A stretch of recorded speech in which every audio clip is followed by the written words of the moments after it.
Good and Evil by Friedrich Wilhelm Nietzsche. Chapter 2. The Free Spirit. 24. O sancta simplicitatis! In what strange simplification and falsification man lives! One can never cease wondering, when once one has got eyes for beholding this marvel, how we have made everything around us so clear and free and easy and simple. How we have been able to give our senses a passport to everything superficial, our thoughts a godlike desire for wanton pranks and wrong inferences. How from the beginning we have contrived to retain our ignorance in order to enjoy an almost inconceivable freedom, thoughtlessness, imprudence, heartiness, and gaiety, in order to enjoy life. And only on this solidified, granite-like foundation of ignorance could knowledge rear itself hitherto, the will to knowledge on the foundation of a far more powerful will, the will to ignorance, to the uncertain, to the untrue, not as its opposite, but as its refinement. It is to be hoped, indeed, that language, here as elsewhere, will not get over its awkwardness, and that it will continue to talk of opposites where there are only degrees and many refinements of gradation. It is equally to be hoped that the incarnated tartuffery of morals, which now belongs to our unconquerable flesh and blood, will turn the words round in the mouths of us discerning ones. Here and there we understand it, and laugh at the way in which precisely the best knowledge seeks most to retain us in this simplified, thoroughly artificial, suitably imagined, and suitably falsified world, at the way in which, whether it will or not, it loves error, because as living itself, it loves life. 25. After such a cheerful commencement, a serious word would fain be heard. It appeals to the most serious minds. Take care, you philosophers and friends of knowledge, and beware of martyrdom, of suffering for the truth's sake, even in your defense. It spoils all the innocence and fine neutrality of your conscience. It makes you headstrong against objections and red rags. It stupefies, animalizes, and brutalizes. When in the struggle with danger, slander, suspicion, expulsion, and even worse consequence of enmity, ye have at last to play your last card as protectors of truth upon earth, as though the truth were such an innocent and incompetent creature as to require protectors. And you, of all people, ye knights of the sorrowful countenance, messieurs loafer and cobweb spinners of the spirit, finally ye know sufficiently well that it cannot be of any consequence if ye just carry your point. Ye know that hitherto no philosopher has carried his point, and that there might be a more laudable truthfulness in every little interrogative mark which you place after your special words and favourite doctrines, and occasionally after yourselves, than in all the solemn pantomime and trumping games before accusers and law courts. Rather go out of the way, flee into concealment, and have your masks and your ruses, that ye may be mistaken for what you are, or somewhat feared. And pray, don't forget the garden with golden trellis work, and have people around you who are as a garden, or as music on the waters at eventide, when the day becomes a memory. Choose the good solitude, the free, wanton, lightsome solitude, which also gives you the right still to remain good in any sense whatsoever.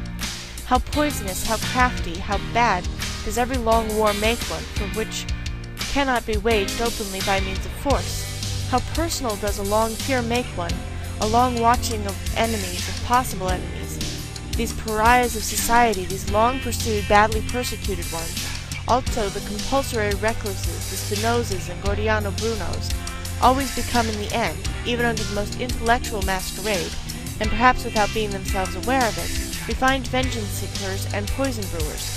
Just lay bare the foundations of Spinoza's ethics and theology. Not to speak of the stupidity of moral indignation, which is the unfailing sign in a philosopher that the sense of philosophical humor has left him. The martyrdom of the philosopher, his sacrifice for the sake of truth, forces into the light whatever of the agitator and actor lurks within him. And, if one has hitherto contemplated him only with artistic curiosity, with regard to many a philosopher it is easy to understand the dangerous desire to see him also in his deterioration, deteriorated into a martyr, into a stage and tribune brawler. Only that it is necessary with such desire to be clear what spectacle one will see in any case, merely a satiric play, merely an epilogue farce, and merely continued proof that the long real tragedy is at an end, supposing that every philosophy has long been a tragedy in its origin. 26. Every select man strives instinctively for a citadel and a privacy where he is free from the crowd, the many, the majority, where he may forget men who are the rule as their exception, exclusive only of the case in which he is pushed straight to such men by still stronger instinct, as a discerner in the great and exceptional sense. Whoever, in intercourse with men, does not occasionally glisten in all the green and grey colours of distress, owing to disgust, satiety, sympathy, gloominess, and solitariness, is assuredly not a man of elevated tastes. Supposing, however, that he does not voluntarily take all this burden and disgust upon himself, that he persistently avoids it and remains, as I said, quietly and proudly hidden in his citadel, one thing is then certain: he was not made, he was not predestined for knowledge. For as such he would one day have to say to himself, "The devil take my good taste, but the rule is more interesting than the exception, than myself the exception." And he would go down, and above all he would go inside the long and serious study of the average man. And consequently, much disguise, self-overcoming familiarity and bad intercourse. All intercourse is bad intercourse except with one's equals. That constitutes a necessary part of the life history of every philosopher, perhaps the most disagreeable, odious, and disappointing part. If he is fortunate, however, as a favorite child of knowledge should be, he will meet with suitable auxiliaries who will shorten and lighten his task. I mean so-called cynics, those who simply recognize the animal, the commonplace, and the rule in themselves, and at the same time have so much spirituality and ticklishness as to make them talk of themselves and their like before witnesses. Sometimes they wallow, even in books, as on their own dunghill. Cynicism is the only form in which base souls approach what is called honesty, and the higher man must open his ears to all the coarser or finer cynicism, and congratulate himself when the clown becomes shameless right before him, or the scientific satyr speaks out. There are even cases where enchantment mixes with the disgust, namely, whereby a freak of nature, genius, is bound to some indiscreet billy-goat and ape, as in the case of the Abbé Galiani, the profoundest, acutest, and perhaps also the filthiest man of his century. He was far profounder than Voltaire, and consequently also a good deal more silent. It happens more frequently, as has been hinted, that a scientific head is placed on an ape's body, a fine exceptional understanding in a base soul, an occurrence by no means rare, especially among doctors and moral physiologists. And whenever anyone speaks without bitterness, or rather quite innocently, of man as a belly with two requirements and a head with one, whenever anyone sees, seeks, and wants to see only hunger, sexual instinct, and vanity as the real and only motives of human actions, in short, when anyone speaks badly and not even ill of man, then ought the lover of knowledge to hearken attentively and diligently. He ought, in general, to have an open ear wherever there is talk without indignation.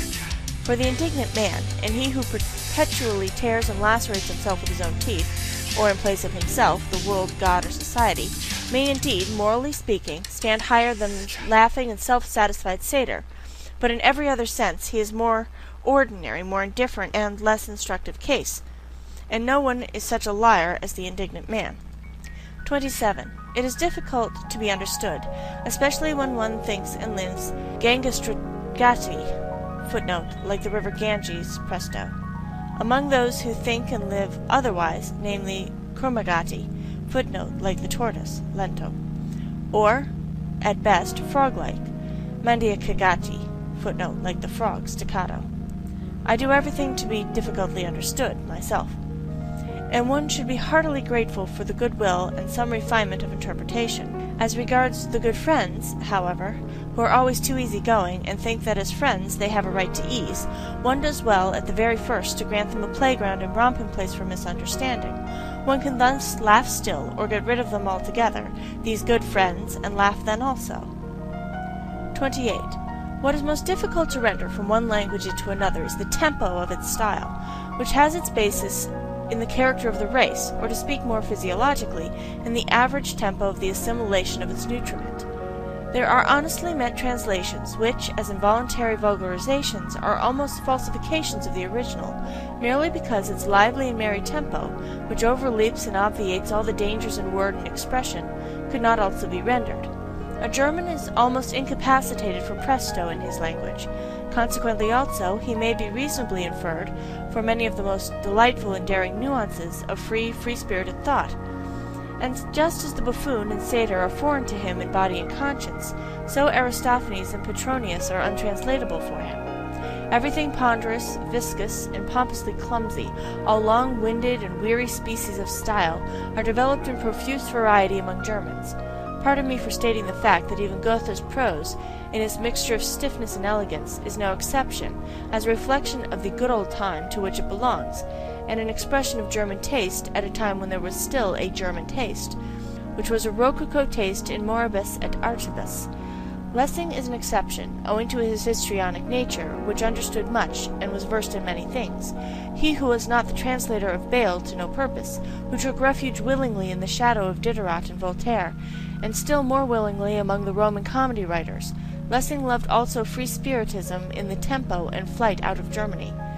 But how could the German language, even in the prose of Lessing, imitate the tempo of Machiavelli, who in his Principe makes us breathe the dry, fine air of Florence, and cannot help presenting the most serious events in a boisterous allegrissimo, perhaps not without a malicious artistic sense of the contrast he ventures to present, long, heavy, difficult, dangerous thoughts, and a tempo of the gallop and of the best wantonest humour.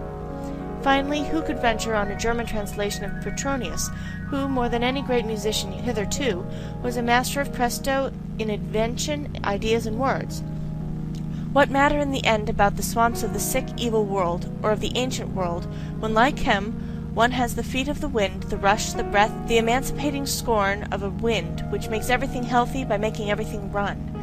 And with regard to Aristophanes, that transfiguring, complementary genius, for whose sake one pardons all Hellenism for having existed, provided one has understood in its full profundity all that there requires pardon and transfiguration, there is nothing that has caused me to meditate more on Plato's secrecy and sphinx-like nature than the happily preserved petit fait that under the pillow of his deathbed there was found no Bible, nor anything Egyptian, Pythagorean, or Platonic, but a book of Aristophanes.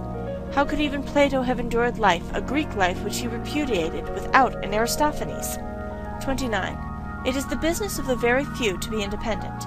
It is a privilege of the strong, and whoever attempts it, even with the best right, but without being obliged to do so, proves that he is probably not only strong, but also daring beyond measure. He enters into a labyrinth, he multiplies 1,000-fold the dangers which life in itself already brings with it, not the least of which is that no one can see how and where he loses his way, becomes isolated, and is torn piecemeal by some minotaur of conscience. Suppose such a one comes to grief, it is so far from the comprehension of men that they neither feel it nor sympathize with it, and he can no longer go back. He cannot even go back to the sympathy of men. 30. Our deepest insights must and should appear as follies, and under certain circumstances as crimes, when they had come unauthorizedly to the ears of those who are not disposed or predestined for them. The exoteric and the esoteric, as they were formerly distinguished by philosophers, among the Indians, as among the Greeks, Persians, and Mussulmans, in short, wherever people believed in gradations of rank, not in equality and equal rights, are not so much in contradistinction to one another in respect to the exoteric class, standing without and viewing, estimating, measuring, and judging from the outside, and not from the inside. The more essential distinction is that the class in question views things from below upwards, while the esoteric class view things from above downwards. There are heights of the soul from which tragedy itself no longer appears to operate tragically, and if all the woe in the world were taken together, who would dare to decide whether the sight of it would necessarily seduce and constrain to sympathy, and thus to a doubling of the woe?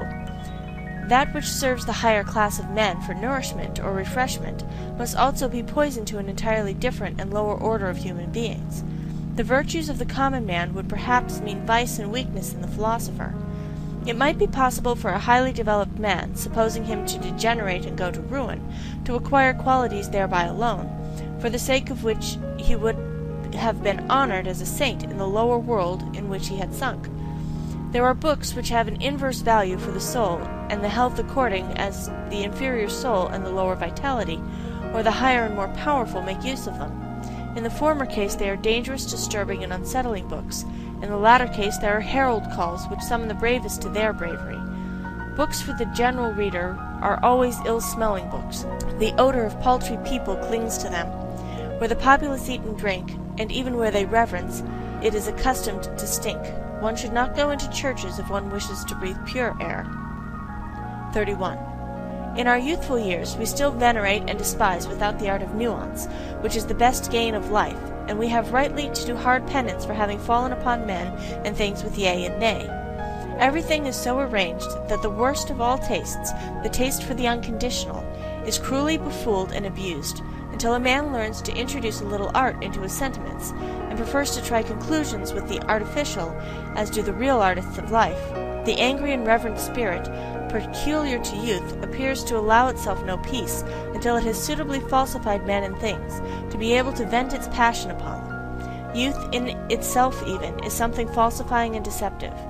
Later on, when the young soul, tortured by continual disillusions, finally turns suspiciously against itself, still ardent and savage even in its suspicion and remorse of conscience, how it upbraids itself, how impatiently it tears itself, how it revenges itself for its long self-blinding as though it had been a voluntary blindness.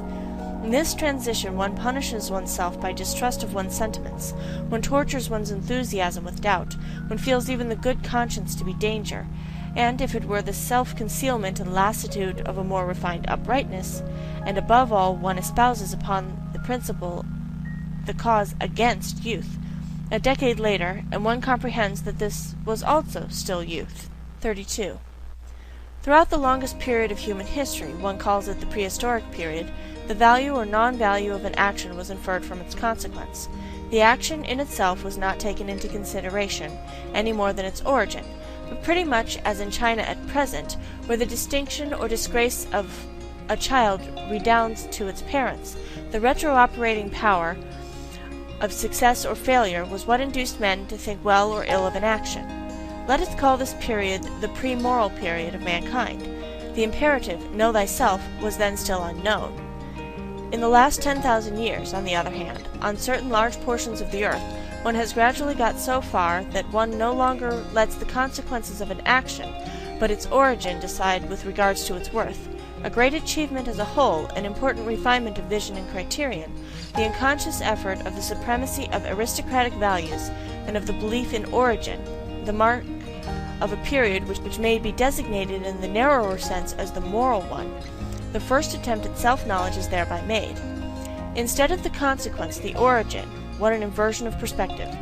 And assuredly an inversion effected only after long struggle and wavering.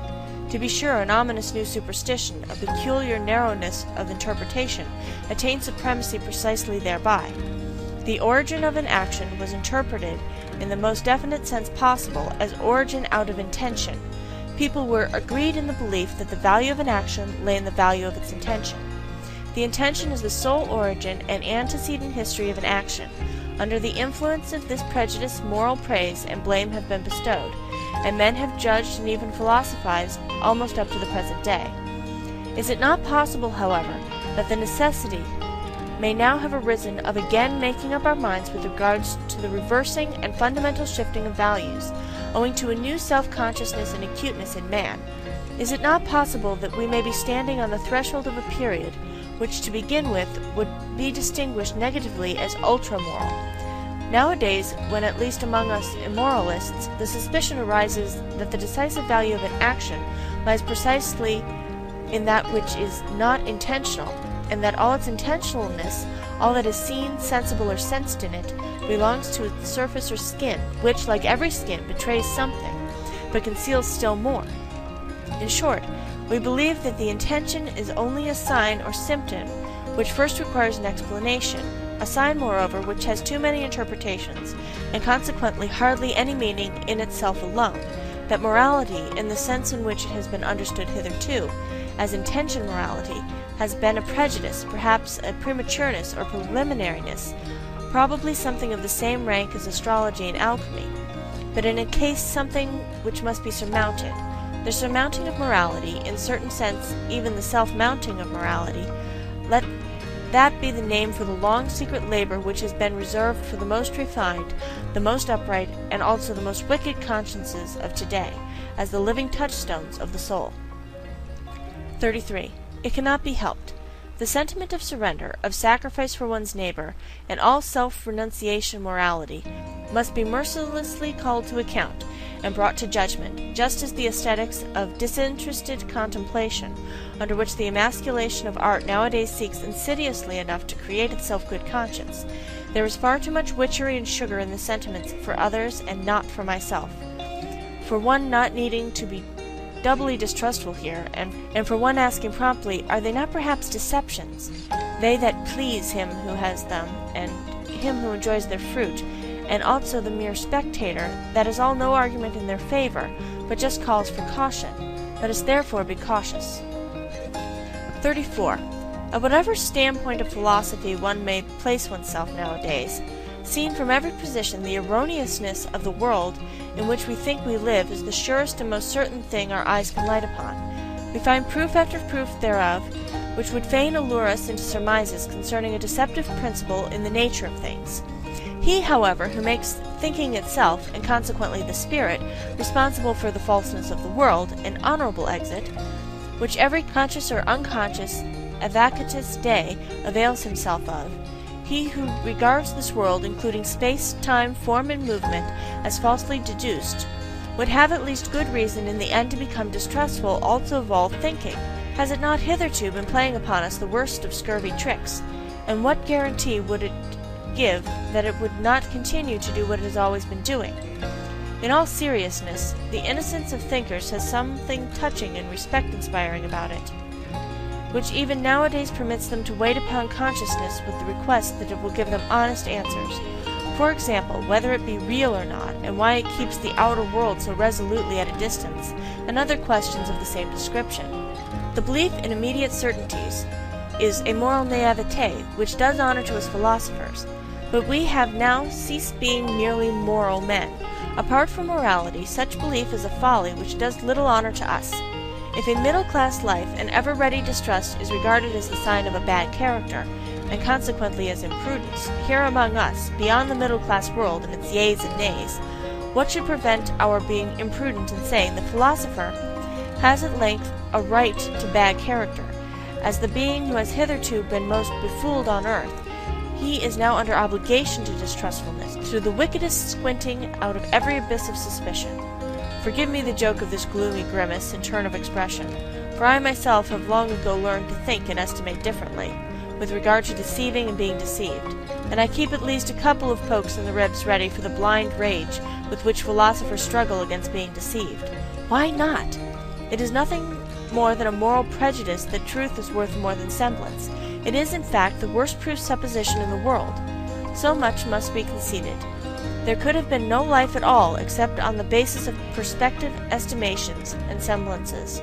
And if, with the virtuous enthusiasm and stupidity of many philosophers, one wished to do away altogether with the seeming world, well, granted you could do that, at least nothing of your truth would thereby remain. Indeed, what is it that forces us in general to the supposition that there is an essential opposition of true and false? Is it not enough to suppose degrees of seemingness, and as it were lighter and darker shades and tones of semblances, different values, as the painters say? Why might not the world which concerns us be a fiction? And to anyone who suggested, but to a fiction belongs an originator, might it not be bluntly replied, why? May this also belong to the fiction? Why is it not at length permitted to be a little ironical towards the subject, just as towards the predicate and object? Might not the philosopher elevate himself above faith and grammar? All respect to governesses, but is it not time that philosophy should renounce governess faith? 35. O Voltaire, O humanity, O idiocy! There is something ticklish in the truth, and the search for the truth, and if man goes about it too humanely, il n'y chérit le vrai qui peut faire le bien. I wager he finds nothing. 36. Supposing that nothing else is given as real but our world of desires and passions, that we cannot sink or rise to any other reality but just that of our impulses, for thinking is only a relation of these impulses to one another, are we not permitted to make the attempt, and to ask the question whether this which is given does not suffice, by means of our counterparts, for the understanding of the so-called mechanical or material world? I do not mean as an illusion, a semblance, a representation, in the Berkeleyan and Schopenhauerian sense, but as possessing the same degree of reality as our emotions themselves, as a more primitive form of the world of emotions, in which everything still lies locked in a mighty unity, which afterwards branches off and develops itself in organic processes, naturally also, refines and debilitates, as a kind of instinctive life in which all organic functions, including self-regulation, assimilation, nutrition, secretion, and change of matter, are still synthetically united with one another as a primary form of life. In the end, is it not only permitted to make this attempt, it is commanded by the conscience of logical method, not to assume several kinds of causality, so long as the attempt to get along with a single one has not been pushed to its furthest extent, to absurdity, if I may be allowed to say so. That is morality of method which one may not repudiate nowadays. It follows from its definition, as mathematicians say. The question is ultimately whether we recognize the will as operating, whether we believe in the causality of this will. If we do so, and fundamentally our belief in this is just our belief in causality itself, we must make an attempt to posit hypothetically the causality of the will as the only causality. Will can naturally only operate on will, and not on matter, not on nerves, for instance. In short, the hypothesis must be hazarded whether will does not operate on will wherever effects are recognized, and whether all mechanical action, inasmuch as power operates therein, is not the power of will, the effect of will. Granted, finally, that we succeeded in explaining our entire instinctive life as the development and ramification of one fundamental form of will, namely the will to power, as my thesis puts it. Granted that all organic functions could be traced back to this will to power, and that the solution of this problem of generation and nutrition, it is one problem, could also be found therein. One would thus have acquired the right to define all active force unequivocally as will to power. The world seen from within, the world defined and designated according to its intelligible character, it would simply be will to power and nothing else. 37. What? Does not that mean, in popular language, God is disproved, but not the devil? On the contrary, my friends, and who the devil also compels you to speak popularly. 38.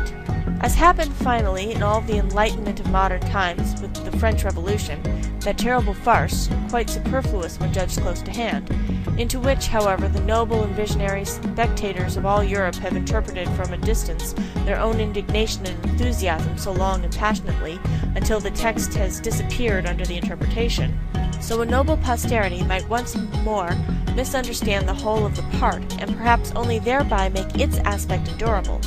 Or rather, has not this already happened? Have we not ourselves been that noble posterity? And, insofar as we now comprehend this, is it not thereby already past? 39. Nobody will very readily regard a doctrine as true merely because it makes the people happy or virtuous, excepting perhaps the amiable idealists, who are enthusiastic about the good, true, and beautiful, and let all kinds of motley, coarse, and good-natured desirabilities swim about promiscuously in their pond. Happiness and virtue are no arguments. It is willingly forgotten, however, even on the part of thoughtful minds, that to make unhappy and to make bad are just as little counter-arguments. A thing could be true, although it were the highest degree injurious and dangerous.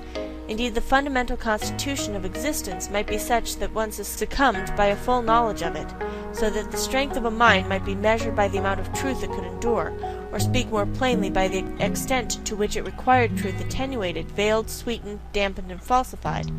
But there is no doubt for the discovery of certain portions of truth, the wicked and unfortunate are more favorably situated, and have greater likelihood of success, not to speak of the wicked who are happy, a species about whom moralists are silent. Perhaps severity and craft are more favorable conditions for the development of strong, independent spirits and philosophers than the gentle, refined, yielding good nature, and habit of taking things easily, which are prized, and rightly prized in a learned man. Presupposing always, to begin with, that the term philosopher be not confined to the philosopher who writes books, or even introduces his philosophy into books. Stendhal furnishes a last feature of the portrait of the free-spirited philosopher, for which the sake of German taste I will not omit to underline, for it is opposed to German taste. Pour être très bon philosophie, says this last great psychologist, il faut être sec, clair sans illusion, un banquier qui fait fortune, et une partie de caractère requis pour faire des couvertures en philosophie, c'est-à-dire pour voir clair dans ce qui est. 40. Everything that is profound loves the mask. The profoundest things have a hatred even of figure and likeness. Should not the contrary only be the right disguise for the shame of a god to go about in? A question worth asking. It would be strange if some mystic has not already ventured on the same kind of thing. There are proceedings of such a delicate nature that it is well to overwhelm them with a coarseness and make them unrecognizable. There are actions of love and of an extravagant magnanimity, after which nothing can be wiser than to take a stick and thrash the witness soundly, one thereby obscures his recollection. Many a one is able to obscure and abuse his own memory, in order to at least have vengeance on the sole party in the secret. Shame is inventive. They are not the worst things of which one is most ashamed. There is not only deceit behind a mask, there is so much goodness and craft. I could imagine that a man with something costly and fragile to conceal would roll through life clumsily and rotundly, like an old green, heavily hooped wine cask, the refinement of his shame requiring it to be so. A man who has depth in his shame meets his destiny and his delicate decisions upon paths which few ever reach, and with regard to the existence of which his nearest and most intimate friends may be ignorant. His mortal danger conceals itself from their eyes, and equally so his regained security. Such a hidden nature, which instinctively employs speech for silence and concealment, and is inexhaustible in evasion of communication, desires and insists that a mask of himself shall occupy his place in the hearts and heads of his friends, and supposing he does not desire it, his eyes will some day be opened to the fact that there is nevertheless a mask of him there, and that it is well to be so. Every profound spirit needs a mask. Nay, more, around every profound spirit there continually grows a mask, owing to the constantly false, that is to say, superficial interpretation of every word he utters, every step he takes, every sign of life he manifests. 41. One must subject oneself to one's own tests that one is destined for independence and command, and do so at the right time. One must not avoid one's tests, although they constitute perhaps the most dangerous game one can play, and are in the end tests made only before ourselves and before no other judge. Not to cleave any person, but even the dearest. Every person is a prison and also a recess. Not to cleave to a fatherland, be it even the most suffering and necessitous, it is even less difficult to detach one's heart from a victorious fatherland. Not to cleave to sympathy, be it even for higher men, in whose peculiar torture and helplessness chance has given us an insight. Not to cleave to a science, though it tempt one with the most valuable discoveries, apparently specially reserved for us. Not to cleave to one's own liberation, to the voluptuous distance and remoteness of the bird, which always flies further aloft in order to seem more under it, the danger of the flyer. Not to cleave to our own virtues, nor become as a whole victim to any of our specialties, to our hospitality, for instance, which is the danger of dangers for highly developed and wealthy souls, who deal prodigally, almost indifferently with themselves, and push the virtue of liberality so far that it becomes a vice. One must know how to conserve oneself, the best test of independence. 42. A new order of philosophers is appearing. I shall venture to baptize them by a name not without danger. As far as I understand them, as far as they allow themselves to be understood, for it is their nature to wish to remain something of a puzzle, these philosophers of the future might rightly, perhaps also wrongly, claim to be designated as tempters. This name itself is after all only an attempt, or, if it be preferred, a temptation. 43. Will they be new friends of truth, these coming philosophers? Very probably, for all philosophers hitherto have loved their truths, but assuredly they will not be dogmatists. It must be contrary to their pride, and also contrary to their taste, that their truth should still be truth for every one. That which has hitherto been the secret wish and ultimate purpose of all dogmatic efforts. My opinion is my opinion. Another person has not easily a right to it. Such a philosopher of the future will say, perhaps.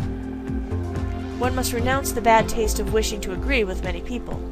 Good is no longer good when one's neighbor takes it into his mouth. And how could there be a common good? The expression contradicts itself.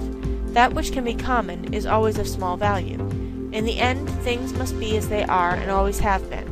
The great things remain for the great, the abysses for the profound, the delicacies and thrills for the refined, and to sum up shortly, everything rare for the rare. 44. Need I say expressly after all this that they will be free, very free spirits, these philosophers of the future, as certainly also they will not merely free spirits, but something more, higher, greater, and fundamentally different, which does not wish to be misunderstood and mistaken. But while I say this, I feel under obligation, almost as much to them as to ourselves, we free spirits who are their heralds and forerunners, to sweep away from ourselves altogether a stupid old prejudice and misunderstanding, which, like a fog, has too long made the conception of a free spirit obscure. In every country of Europe, and the same in America, there is at present something which makes an abuse of this name a very narrow, prepossessed, enchained class of spirits, who desire almost the opposite of what our intentions and instincts prompt, not to mention that in respect to the new philosophers who are appearing, they must still more be closed windows and bolted doors. Briefly and regrettably, they belong to levellers. These wrongly named free spirits, as glib-tongued and scribe-fingered slaves of the democratic taste and its modern ideals, all of them men without solitude, without personal solitude, blunt, honest fellows to whom neither courage nor honourable contact ought to be denied, only they are not free, and are ludicrously superficial, especially in their innate partiality for seeing the cause of almost all human misery and failure in the old forms in which society has hitherto existed, a notion which happily inverts the truth entirely. What they would fain attain with all their strength is the universal green-meadowed happiness of the herd, together with security, safety, comfort, and alleviation of life for everyone. Their two most frequently chanted songs and doctrines are called equality of rights and sympathy with all sufferers, and suffering itself is looked upon by them as something which must be done away with. We opposite ones, however, who have opened our eye and conscience to the question how and where the plant man has hitherto grown most vigorously, believe that this has always taken place under the opposite conditions, that for this end the dangerousness of his situation has to be increased enormously, his inventive faculty and dissembling power, his spirit, had to develop into subtlety and daring under long oppression and compulsion, and his will to life had to be increased to the unconditioned will to power. We believe that severity, violence, slavery, danger in the street and in the heart, secrecy, stoicism, tempter's art, and devilry of every kind, that everything wicked, terrible, tyrannical, predatory, and serpentine in man, serves as well for the elevation of the human species as its opposite. We do not even say enough when we only say this much, and in any case we find ourselves here, both with our speech and our silence, at the other extreme of all modern ideology and gregarious desirability, as their antipodes perhaps. What wonder that we free spirits are not exactly the most communicative spirits, that we do not wish to betray in every respect what a spirit can free itself from, and where perhaps it will then be driven. And as to the import of the dangerous formula, beyond good and evil, with which we at least avoid confusion, we are something else than liberi penseurs, pensatori, free thinkers, and whatever else these honest advocates of modern ideas like to call themselves. Having been at home, or at least guests, in many realms of the spirit, having escaped again and again from the gloomy, agreeable nooks in which preferences and prejudices, youth, origin, and accident of men and books, or even the weariness of travel seem to confine us, full of malice against the seductions of dependence which he concealed in honors, money, positions, or exaltations of the senses, grateful even for the distress and vicissitudes of illness, because they always free us from some rule and its prejudice, grateful to the god, devil, sheep, and worm in us, inquisitive to a fault, investigators to the point of cruelty, with unhesitating fingers for the intangible, with teeth and stomachs for the most indigestible, ready for any business that requires sagacity and acute senses, ready for every adventure owing to an excess of free will, with anterior and posterior souls, into the ultimate intentions of which it is difficult to pry, with foregrounds and backgrounds to the end of which no foot may run, hidden ones under the mantles of light, appropriators, although we resemble heirs and spendthrifts, arrangers and collectors from morning till night, misers of our wealth and full-crammed drawers, economical in learning and forgetting, inventive in scheming, sometimes proud of tables of categories, sometimes pendant, sometimes night owls of work even in full day, yea, if necessary, even scarecrows. And it is necessary nowadays, that is to say, inasmuch as we are the born, sworn, jealous friends of solitude, of our own profoundest midnight and midday solitude. Such kind of men are we free spirits. And perhaps ye are also something of the same kind, ye coming ones, ye new philosophers. End Chapter 2. Beyond Good and Evil, by Friedrich Wilhelm Nietzsche.